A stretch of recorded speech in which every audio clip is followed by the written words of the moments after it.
Welcome to master mind of GK. एक बार फिर से आप लोग का स्वागत है मास्टर माइंड ऑफ जीके में। फ्रेंड्स, आज इस वीडियो में 100 प्रश्नों का फुल प्रैक्टिस सेट देखेंगे जो आपका 14 और 21 मार्च का बिहार कांस्टेबल का एग्जाम होने वाला है, उसके लिए काफ़ी महत्वपूर्ण है। देखिए, ये जो प्रैक्टिस सेट है फ्रेंड्स, इसमें क्वेश्चन का लेवल बहुत अच्छा मॉडरेट है और बिल्कुल एग्जाम बेस्ड है, इसलिए पूरा प्रैक्टिस सेट आप लोग जरूर देखिएगा।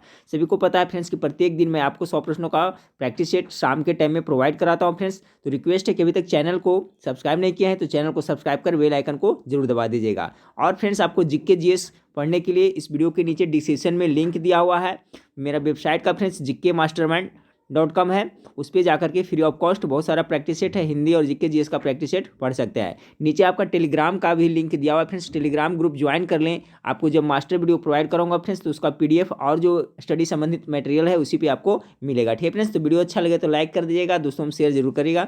चलिए, आज का पहला सवाल गेस करते चलिएगा।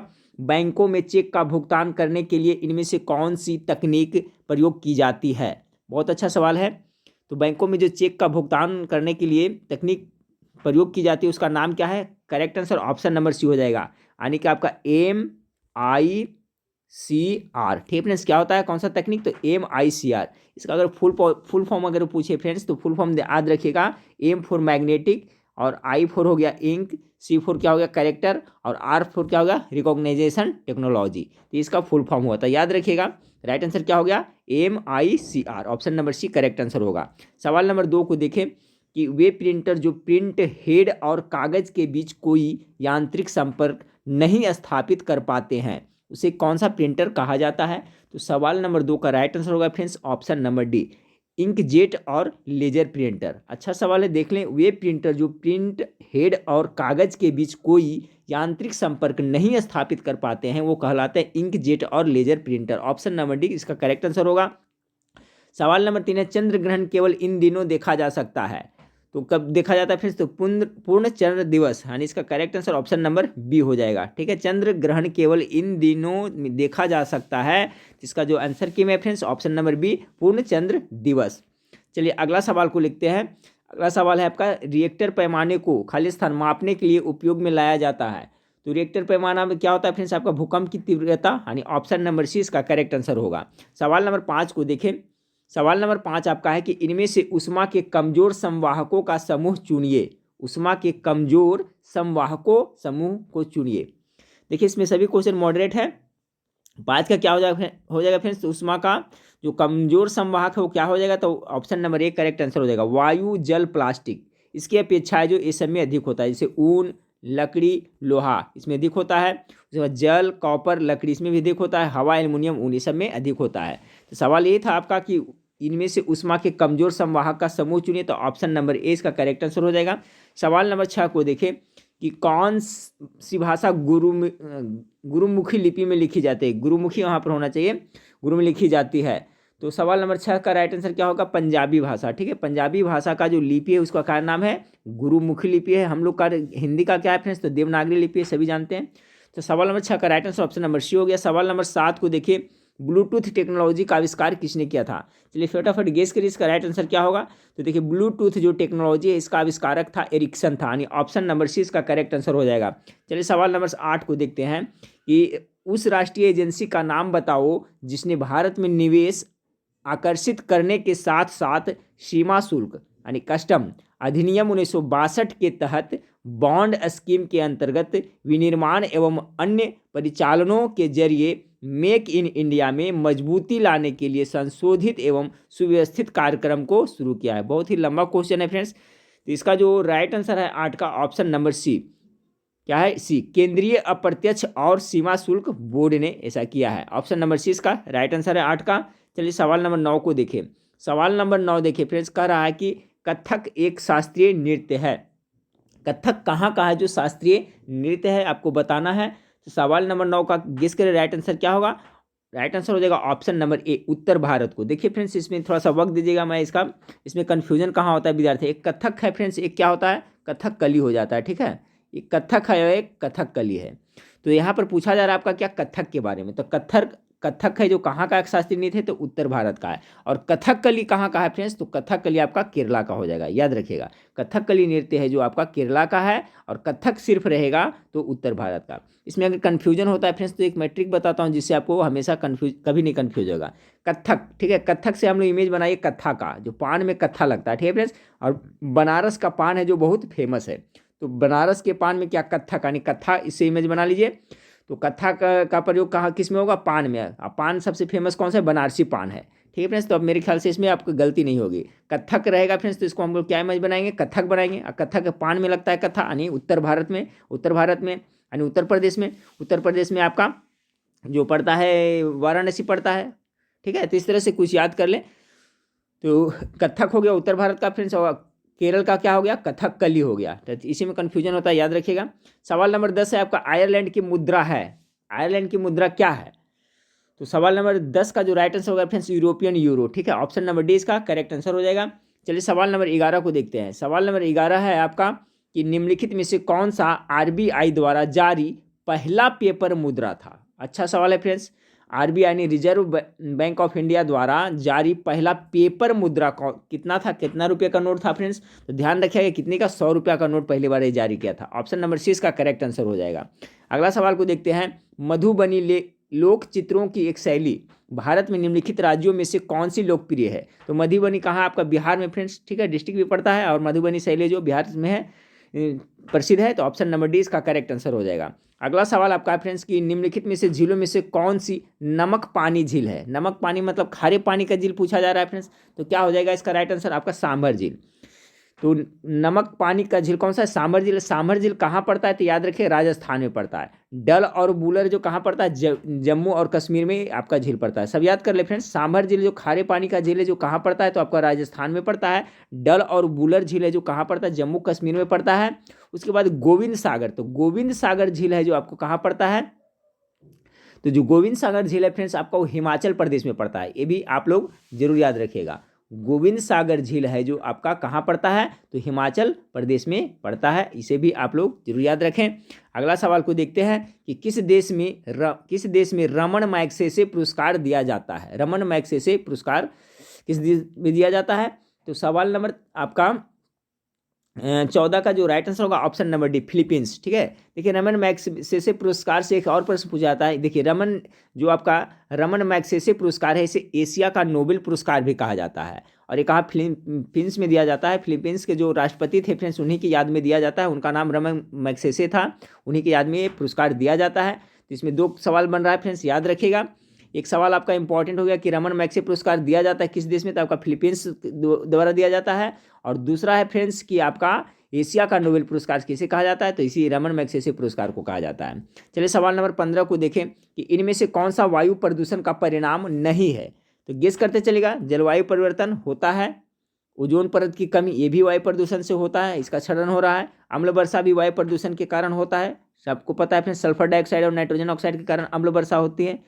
तो इसका जो राइट आंसर होगा क्या हो जाएगा, परिणाम नहीं है, सुपोषण। Option number D correct answer होगा। सवाल एक बार से फिर से देख लें, इनमें से कौन सा वायु प्रदूषण का परिणाम नहीं है, तो सुपोषण है जो आपका नहीं है। सवाल नंबर 16 को देखें। खनिज संसाधन की उपलब्धता सुनिश्चित करता है, क्या सुनिश्चित करता है। 16 का जो राइट आंसर होगा ऑप्शन नंबर डी हो जाएगा, देश के आर्थिक विकास की गति को सुनिश्चित करता है। खनिज संसाधन की उपलब्धता सुनिश्चित किसे करता है, तो देश के आर्थिक विकास की गति को करता है। सवाल नंबर 17 को देखें कि निम्नलिखित में से कौन सा राज्य चक्रवात तूफान के लिए अधिक संवेदनशील है और ऐसे आपदाओं का प्रबंधन करने के लिए अधिक तैयारियों की आवश्यकता है। तो कौन सा स्टेट है जो चक्रवात तूफान से ज़्यादा प्रभावित होता है। 17 का राइट आंसर होगा फ्रेंड्स ओडिशा। अब सुने होंगे बार बार ओडिशा में आपका तूफान आता है, कुछ दिन पहले ही फ्रेंड्स आपको आया हुआ था तूफान ओडिशा में। तो ऑप्शन नंबर सी है जो राइट आंसर होगा, यानी चक्रवात से सबसे प्रभावित राज्य कौन सा है, तो भारत का तो ओडिशा है। अगला आपका प्रश्न है फ्रेंड्स, IAM खाली स्थान से विक्रम साराभाई लाइब्रेरी ने अवार्ड ऑफ डिस्टिंक्शन की श्रेणी में सांस्कृतिक विरासत संरक्षण के लिए यूनेस्को एशिया पैसिफिक पुरस्कार जीता है। यहाँ पर अहमदाबाद हो जाएगा, IAM अहमदाबाद से विक्रम साराभाई लाइब्रेरी ने, ठीक है। ऑप्शन नंबर बी इसका राइट आंसर हो जाएगा। चलिए सवाल नंबर 19 को देखते हैं। सवाल नंबर 19 आपका है कि इनमें से किसने सबसे अधिक विंबलडन टाइटल जीते हैं? बहुत अच्छा सवाल है। 19 का सबसे अधिक बार विंबलडन टाइटल किसने जीता है? तो पीट सम्प्रास ने जीता है। फिर सवाल नंबर 19 का right answer option number B हो जाएगा। सवाल नंबर 20 को देखते हैं। सवाल नंबर 20 है कि विश्व के नए 7 आश्चर्यों में से एक माचू पिच्चू कहाँ स्थित है? माचू पिच्चू है जो किस देश में स्थित है, आपको बताना है। तो सवाल नंबर 20 का राइट आंसर होगा माचू पिच्चू कहाँ है फ्रेंड्स? तो आपका पेरू में है। माचू पिच्चू कहाँ है? तो पेरू में है, याद रखिएगा। अगला सवाल आपका है कि किसे अर्थशास्त्र का जनक कहा जाता है? ये सवाल पहले भी मैं करा चुका हूँ बहुत बार फ्रेंड्स। तो अर्थशास्त्र का जनक किसे कहा जाता है? राइट आंसर होगा एडम स्मिथ को अर्थशास्त्र का जनक कहा जाता है। और इन्होंने एक बहुत ही फेमस बुक लिखे थे फ्रेंड्स, वो भी याद रखिए, wealth of nation. Wealth of Nations के लेखक है जो एडम स्मिथ है, और इन्हें एडम स्मिथ को ही अर्थशास्त्र का जनक कहा जाता है। अगला सवाल को देखते हैं, अमेरिका गृह युद्ध कब हुआ था? तो अमेरिका में गृह युद्ध कब हुआ था? गेस करें, राइट आंसर क्या होगा? तो ये आपका हुआ था फ्रेंड्स 1861 से लेकर के 65 तक चला था। ठीक है, कितना? 1861 से लेकर करके 65 तक था। तो पूछा जा रहा है कि कब शुरू हुआ था? तो शुरू हुआ था 1961 में। राइट आंसर ऑप्शन नंबर ए है। अब कब तक चला था फ्रेंड्स? तो 1861 से 65 तक चला था। तो इसमें शुरू के बारे में पूछा जा रहा है, तो राइट आंसर क्या हो जाएगा? ऑप्शन नंबर ए हो जाएगा। सवाल नंबर 23 को देखते हैं कि इनमें कौन सा ब्राजील के उष्णकटिबंधीय घास के मैदानों का नाम है? ठीक है, ब्राजील के उष्णकटिबंधीय, ब्राजील देश, ठीक है, उष्णकटिबंधीय, तो ब्राजील में आपका क्या हो जाएगा? कैंपास हो जाएगा। यानी ऑप्शन नंबर डी इसका राइट आंसर होगा। अगर पंपास के बारे में पूछे फ्रेंड्स तो अर्जेंटीना का घास का मैदान है, ये भी याद रखिएगा। पंपास हो गया आपका कहाँ? अर्जेंटीना का। और आपका ब्राजील का है क्या है फ्रेंड्स? तो कैंपस है। चलिए सवाल नंबर 24 को देखते हैं कि निम्नलिखित में से किस विटामिन की अधिक मात्रा शरीर के लिए हानिकारक है? बहुत अच्छा सवाल है फ्रेंड्स, पहले ही बताया था कि इसका सभी प्रश्न है जो मॉडरेट है, कुछ हट करके है फ्रेंड्स, इसलिए पूरा प्रैक्टिस सेट जरूर देखें। सवाल नंबर 24 का राइट आंसर क्या होगा? सवाल नंबर 24 का राइट आंसर हो जाएगा friends option number C, ADE। निम्नलिखित में से किस विटामिन की अधिक मात्रा शरीर के लिए हानिकारक है? तो ADE। याद रखिए फ्रेंड्स, ये जो ADE विटामिन है वो किसमें घुलनशील है पूछा जाता है? तो ये वसा में घुलनशील है, याद रखिएगा, एडेक याद रखिएगा। ये है जो वसा में घुलनशील है। और जल में घुलनशील विटामिन कौन कौन है फ्रेंड्स? तो BC है। तो इससे भी प्रश्न पूछा जाता है, तो इसका भी कॉन्सेप्ट आप लोग क्लियर रखिएगा। पहला है सवाल क्या था कि निम्नलिखित में से कौन सी विटामिन की अधिक मात्रा शरीर के लिए हानिकारक है? तो ADE हानिकारक है। और ये ADE है जो वसा में घुलनशील है, और BC है जो किस में होता है? जल में घुलनशील होता है। अगला सवाल को देखिए, 2019 विश्व आर्थिक आउटलुक रिपोर्ट के अनुसार वित्त वर्ष 2019 से 20 में विश्व अर्थव्यवस्था के खाली स्थान से बढ़ने की उम्मीद है कितना? तो 25 का जो राइट आंसर होगा ऑप्शन नंबर डी, 3%। अगला सवाल को देखें, भारत का पहला अंतर्राष्ट्रीय स्टॉक एक्सचेंज कहाँ खोला गया है? बहुत अच्छा सवाल है, गेस करिए। भारत का पहला इंटरनेशनल स्टॉक एक्सचेंज, ठीक है, अंतर्राष्ट्रीय स्टॉक एक्सचेंज कहाँ खोला गया है? 26 का राइट आंसर हो जाएगा friends option number B, GIFT शहर में। ठीक है, GIFT शहर में। 26 का राइट आंसर हो जाएगा ऑप्शन नंबर बी, GIFT शहर में। अगला सवाल को देखते हैं कि भारतीय रिजर्व बैंक का पहला गवर्नर कौन था? ये भी इंपॉर्टेंट है फ्रेंड्स, ठीक है। पहला गवर्नर करा, यहाँ पर भारतीय लगाना चाहिए, ठीक है फ्रेंड्स। इस तरह से यहाँ पर पूछा जा रहा है भारतीय रिजर्व बैंक का पहला भारतीय गवर्नर कौन था? ठीक है, इस तरह से क्वेश्चन होना चाहिए, यहाँ भारतीय नहीं यहाँ पर देना चाहिए। देखिए इसका कॉन्सेप्ट मैं क्लियर कराता हूँ फ्रेंड्स, ताकि आप लोगों को कन्फ्यूजन न हो। अगर जो पूछा जाए भारतीय रिजर्व बैंक का पहला भारतीय गवर्नर कौन था, तो CD देशमुख है जो इसका राइट आंसर हो जाएगा। लेकिन पूछा जाए सिर्फ कि भारतीय रिजर्व बैंक का पहला गवर्नर कौन था फ्रेंड्स, जो भारतीय नहीं था, विदेशी था, तो उसका क्या आंसर होगा फ्रेंड्स? Osborne scheme. ठीक है, क्या नाम उनका था? Osborne scheme. इसके बारे में पहले भी मैं बता चुका हूँ, क्या नाम था? Osborne Smith. ये थे जो RBI का प्रथम गवर्नर थे, और ये मतलब आपका भारतीय नहीं थे, ठीक है फ्रेंड्स, ये विदेशी थे। लेकिन यहाँ पर सवाल पूछा जा रहा है भारतीय रिजर्व बैंक का पहला, यहाँ पर छूट गया फ्रेंड्स, यहाँ पर देना चाहिए, भारतीय रिजर्व बैंक का पहला भारतीय गवर्नर कौन थे? तो CD देशमुख थे। तो कॉन्सेप्ट क्लियर हो गया होगा फ्रेंड्स आप लोग का। अगला सवाल को देखते हैं कि भारत के संविधान और अभी वर्तमान में कौन है फ्रेंड्स, ये भी याद रखिएगा, क्वेश्चन पूछा जा सकता है। तो वर्तमान में जो आपका भारतीय रिजर्व बैंक का जो गवर्नर जनरल है अभी एज ए प्रेजेंट टाइम, तो कौन है? उनका नाम आप लोग को पता होगा, शशिकांत दास। ठीक है फ्रेंड्स, शशिकांत दास है जो अभी आपका वर्तमान में RBI का गवर्नर जनरल है। तो तीनों को एक बार फिर मैं रिपीट कर देता हूँ फ्रेंड्स, देख लिए कि भारतीय रिजर्व बैंक का प्रथम भारतीय गवर्नर जनरल कौन है? तो CD देशमुख है। अब पूछा जाए फ्रेंड्स भारतीय रिजर्व बैंक का पहला गवर्नर जो मतलब विदेशी था, यानी पहला था, तो उसका नाम था ओसबोर्न स्मिथ था। अब वर्तमान में है जो भारतीय रिजर्व बैंक का गवर्नर जनरल कौन है? तो शक्तिकांत दास है। चलिए सवाल नंबर 28 को देखते हैं। सवाल नंबर 28 आपका है कि भारत के संविधान में केंद्र सरकार एवं राज्य सरकार के बीच सत्ता के वितरण का अवधारणा को संविधान से लिया, यानी किस देश के संविधान से लिया गया है? करेक्ट आंसर गेस करें, इसका क्या होगा?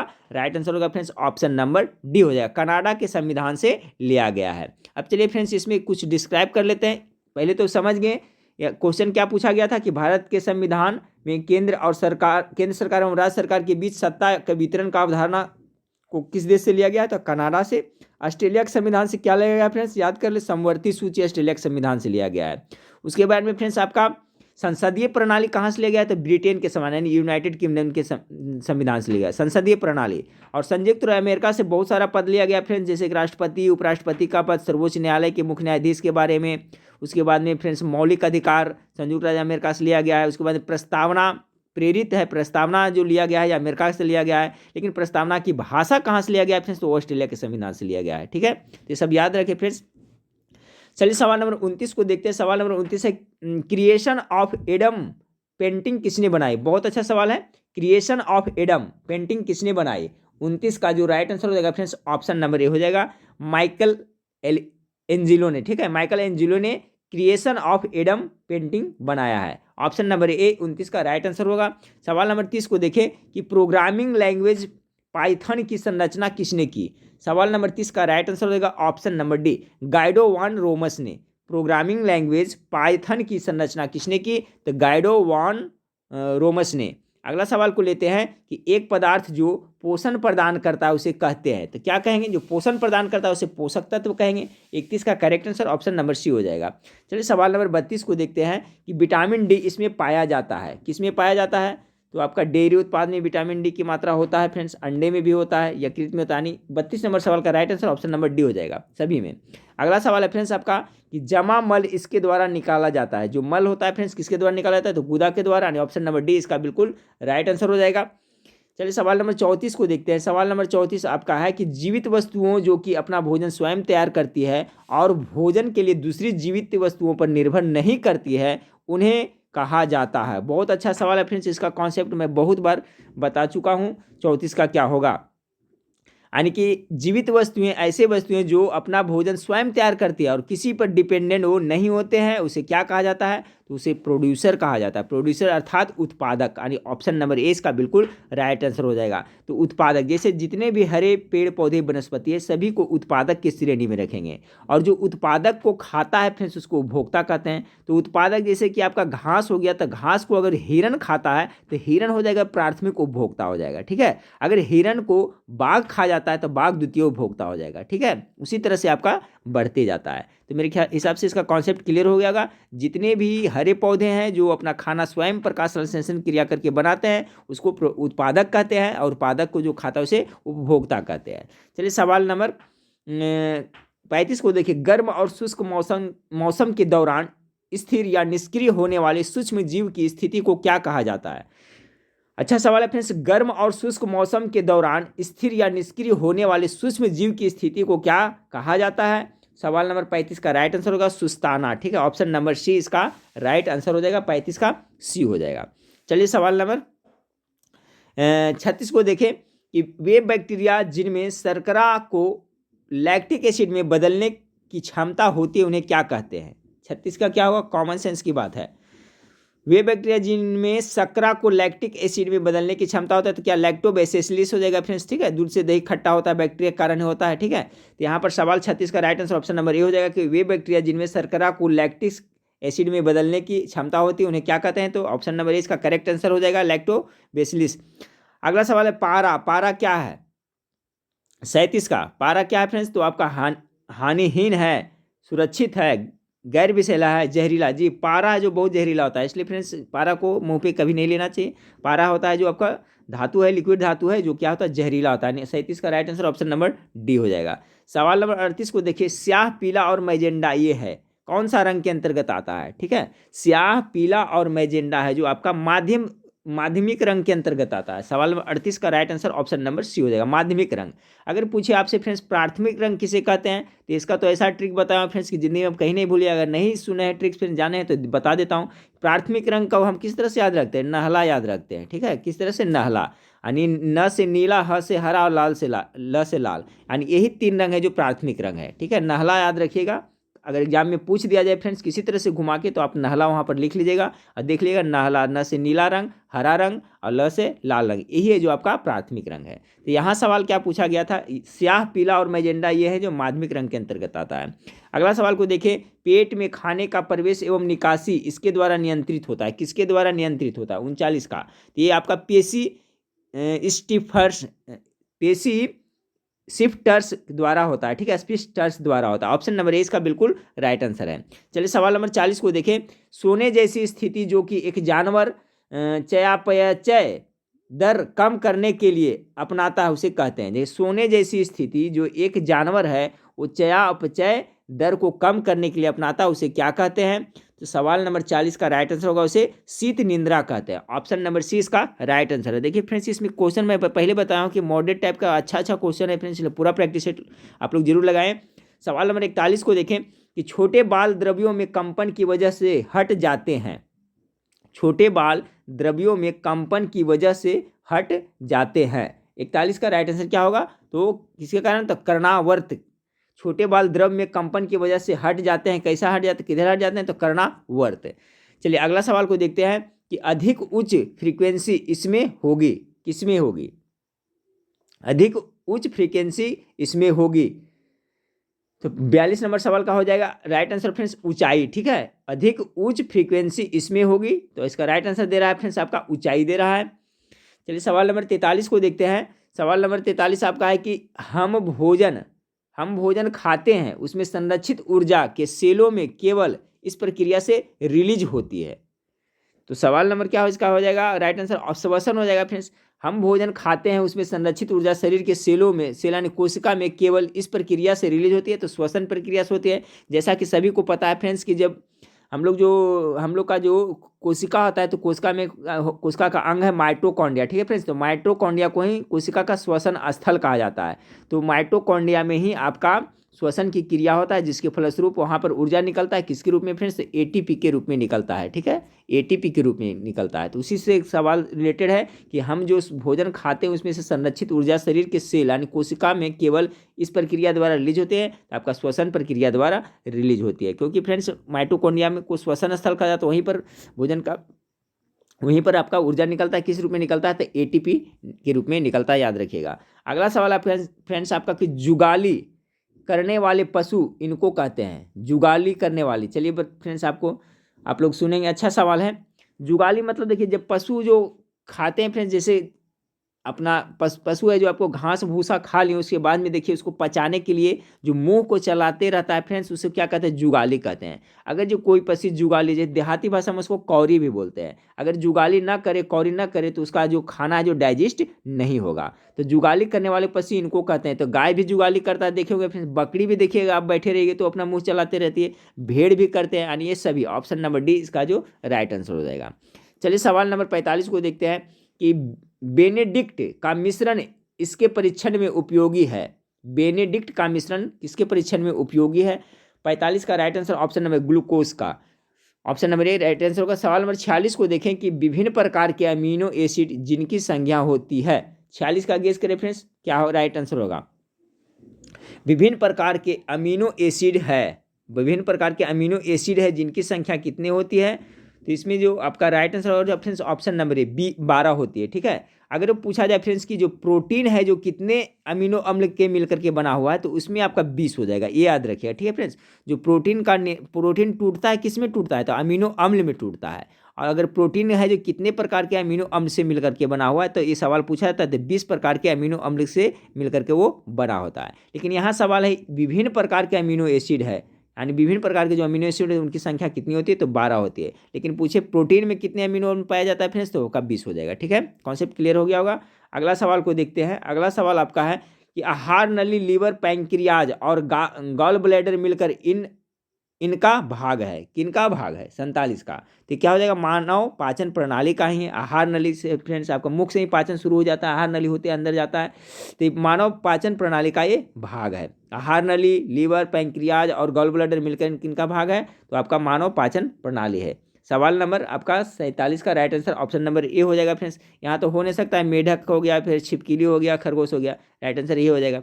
अब इसमें देखिए फ्रेंड्स, एक पैंक्रियाज है, इसको क्या कहते हैं आप लोग को पता होगा, इसका अग्नाशय। पैंक्रियाज मतलब होता है क्या चीज, अग्नाशय ग्रंथि होता है, याद रखिएगा क्या होता है, अग्नाशय ग्रंथि होता है पैंक्रियाज मतलब। और ये अग्नाशय ग्रंथि कैसा ग्रंथि है, तो ये अंतःस्रावी भी है फ्रेंड्स, क्या है ये, अंतःस्रावी भी है, और उसके साथ साथ क्या है ये, अब बाह्य स्रावी भी है। तो दोनों तरह के ग्रंथि याद रखिएगा। पैंक्रियाज जो अग्नाशय है, जहाँ से इंसुलिन का स्राव होता है, ये अंतःस्रावी ग्रंथि है और बाह्य स्रावी ग्रंथि है। आपको इस तरह से सवाल पूछा जाएगा, 4 ऑप्शन दे देगा, इनमें से कौन सा ग्रंथि है जो अंतःस्रावी और बाह्य स्रावी दोनों है, दे देगा। प्यूटिटरी ग्लैंड दे देगा फ्रेंड्स, आपको थायराइड दे देगा, ठीक है, एड्रिनल दे देगा, पैंक्रियाज देगा। तो आपका पैंक्रियाज उसमें राइट आंसर होगा, क्योंकि अंतःस्रावी और बाह्य स्रावी दोनों है। चलिए सवाल नंबर 48 को देखते हैं कि जीवित वस्तुओं की व्यापक विविधता को यह कहते हैं, यानी क्या कहते हैं।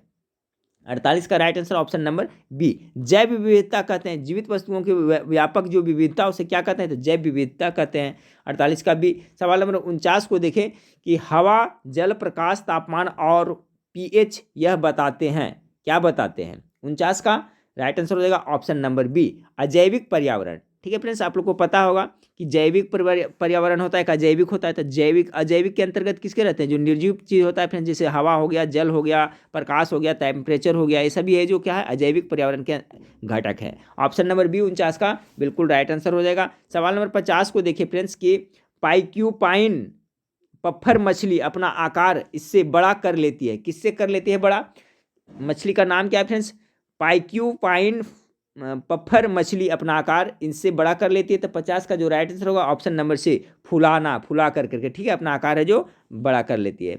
अगला सवाल आपका है कि कृष्णा सोबती द्वारा देश विभाजन की पृष्ठभूमि में लिखी गई कहानी है।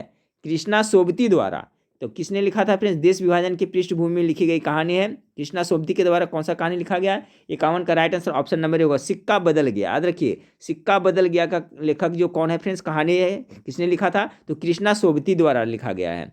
अगला सवाल है फ्रेंड्स, अप उपसर्ग से बना शब्द निम्नलिखित में से कौन सा। आप देखिए हिंदी सेक्शन से फ्रेंड्स, जीके जीएस का आपका समाप्त हो गया और हिंदी की चल रहा है। तो कह रहा अब उपसर्ग से बना शब्द निम्नलिखित में से कौन सा है। सवाल नंबर 52 का क्या होगा फ्रेंड्स, यहाँ पर साफ झलक रहा अवनति हो जाएगा। इसमें उपसर्ग कोई भी शब्द का पहले लगता है ना, तो इसका राइट आंसर क्या हो जाएगा, ऑप्शन नंबर ए अवनति से बनेगा। सवाल नंबर 53 को देखिए, पृथ्वी के लिए सही पर्यायवाची शब्दों की पंक्ति को चुनिए। तो इसमें देखिए याद कर लिया सभी को फ्रेंड्स, पृथ्वी का जो पर्यायवाची यानी समानार्थी शब्द है जो कौन कौन है, कौन सा समूह वाला है। तो सवाल नंबर 53 का राइट आंसर होगा ऑप्शन नंबर सी, भू मतलब पृथ्वी होता है, भूमि मतलब भी पृथ्वी होता है, और आपका धरती मतलब भी आपका पृथ्वी होता है, यानी ऑप्शन नंबर है जो सी इसका बिल्कुल राइट आंसर है। तीनों है जो आपका पृथ्वी का पर्यायवाची शब्द है। सवाल नंबर अगला देखिए, यथार्थता का शुद्ध रूप निम्नलिखित में से कौन सा है, किस तरह से लिखाएगा यथार्थ, 54 का। तो यथार्थ होता है, यथार्थता नहीं होता है, ठीक है, ये यथार्थता नहीं होता, यथार्थ होता है। ऑप्शन नंबर डी इसका राइट आंसर होगा। अगला सवाल को एकाग्रचित्त का निम्नलिखित में से कौन सा विलोम शब्द है। तो एकाग्रचित्त का विलोम यानी उल्टा शब्द पूछा जा रहा था, 55 का right answer option number B हो जाएगा, अन्यमनस्क। ठीक है, अन्य मनस्क होगा। एकाग्रचित्त का जो विलोम शब्द होगा फ्रेंड्स, अन्य मनस्क होगा। याद कर लिया फ्रेंड्स, अच्छा है सवाल है। सवाल नंबर 55 का जो right answer option number B हो जाएगा। अब चलिए सवाल नंबर 56 को देखते हैं। सवाल नंबर 56 आपका है कि हिंदी के पहले रचनाकार जिन्होंने व्यंग को विद्या का दर्जा दिलाया। हिंदी का पहला रचनाकार वो कौन है जिन्होंने व्यंग को विद्या का दर्जा दिलाया। 56 का right answer option number D होगा, हरिशंकर परसाई ने। ठीक है, कौन थे, हरिशंकर परसाई।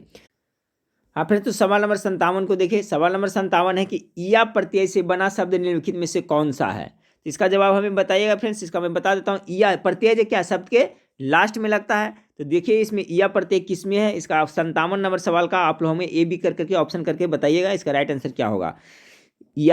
ईया प्रत्यय से बना शब्द निम्नलिखित में से कौन सा होगा। ए में दिया अरियल दिया है, बी में चतुराई दिया है, सी में खटिया दिया है और डी में पहुनाई दिया है। तो इसमें किस में है जो ईया प्रत्यय लगा हुआ है।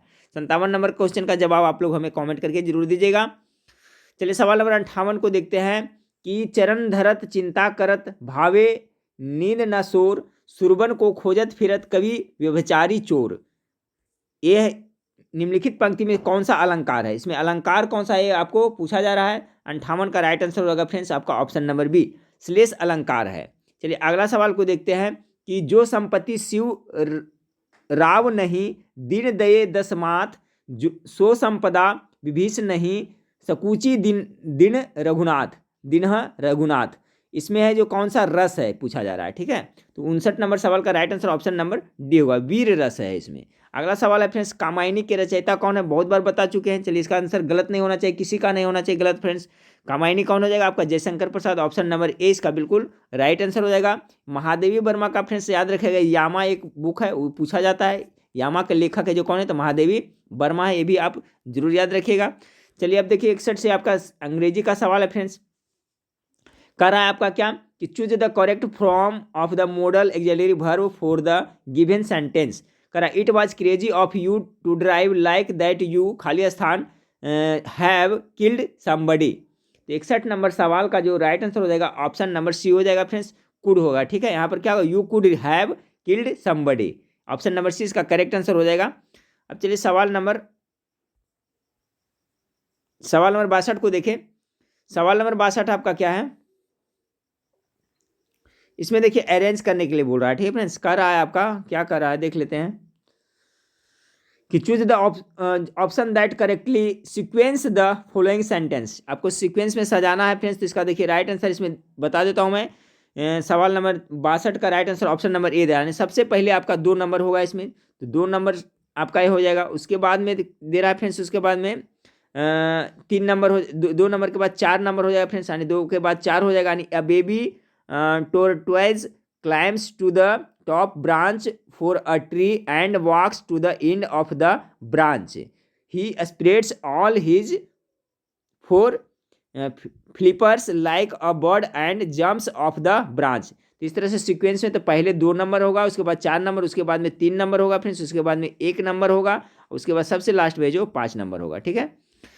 चलिए अगला सवाल को देखते हैं। अगला सवाल आपका है कि choose the correct form of the verb from the given option in the given sentence.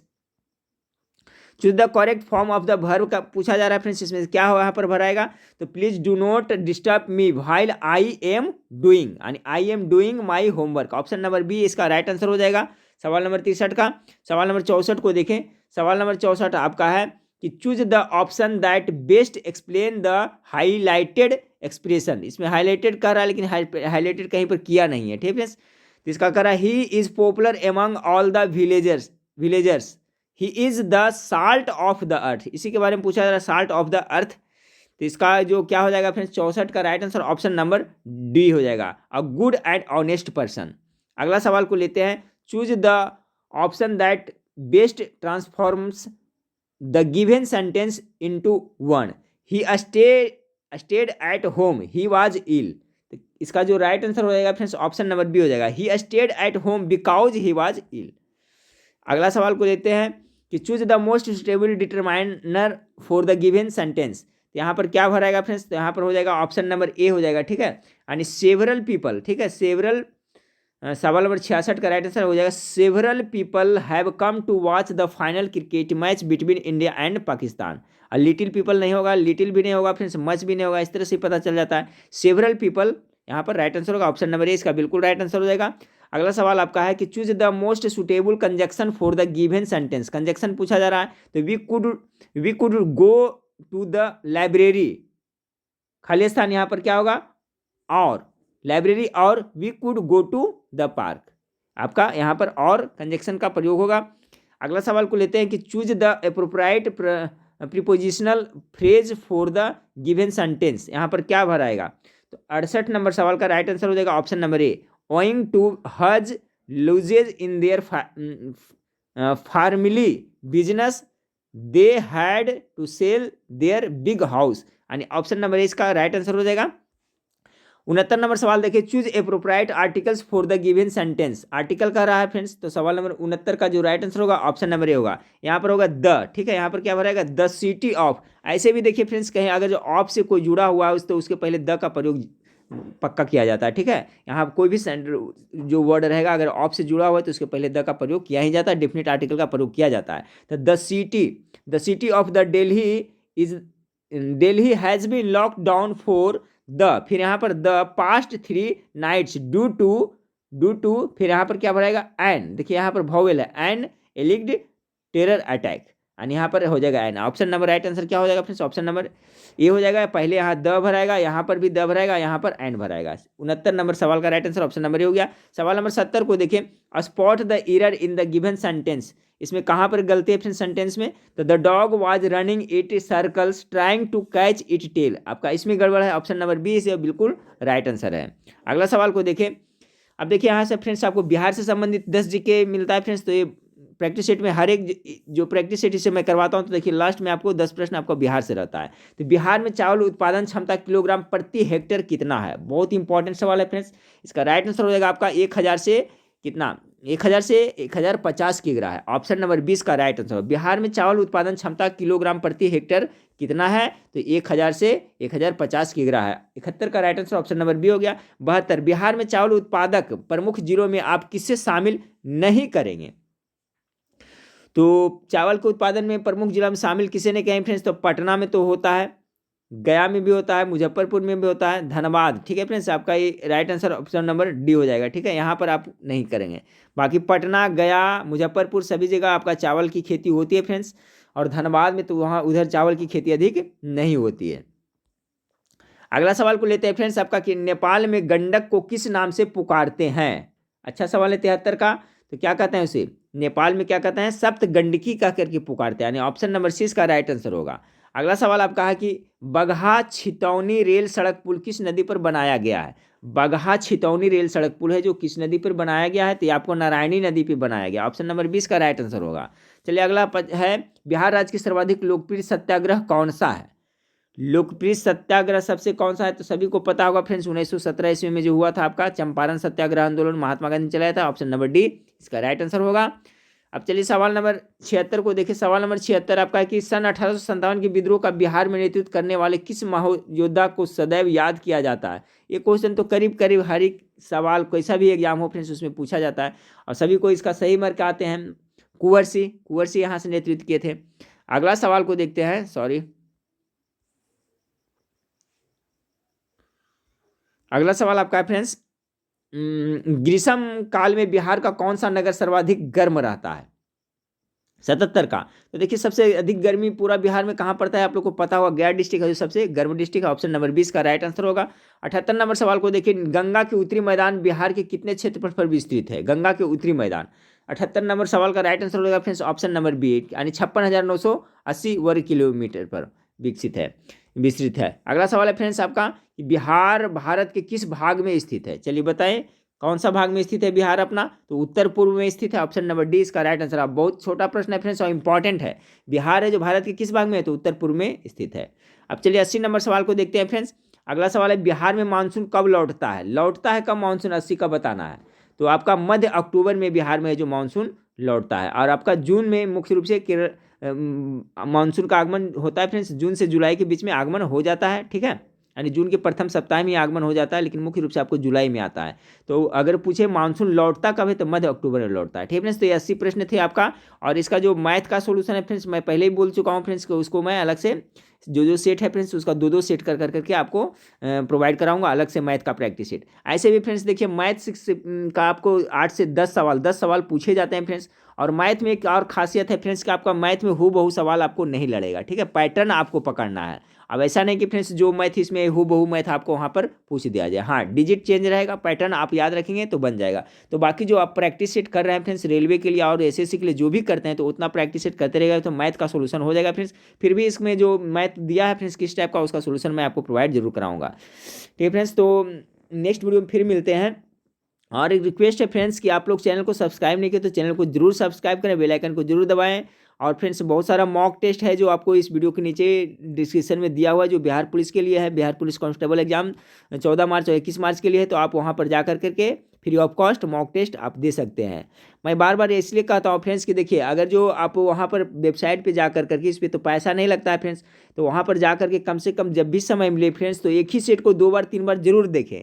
क्या कि याद करने का मंत्र यही है फ्रेंड्स, अगर जो आप एक बार देखते हैं फिर उसको छोड़ दीजिएगा तो भूल जाएगा, लेकिन एक ही प्रैक्टिस सेट को अगर आप 10 बार देख लिए फ्रेंड्स तो मैं पक्का कहता हूँ कि सभी जो आपको परमानेंट मेमोरी में चला जाएगा। इसलिए याद करने का यही मंत्र है, रिपीटेशन जितना करिएगा वो उतना आपको ज़्यादा दिन तक याद रहेगा, ठीक है फ्रेंड्स। तो नेक्स्ट वीडियो में फिर मिलते हैं, देखने के लिए थैंक यू, धन्यवाद।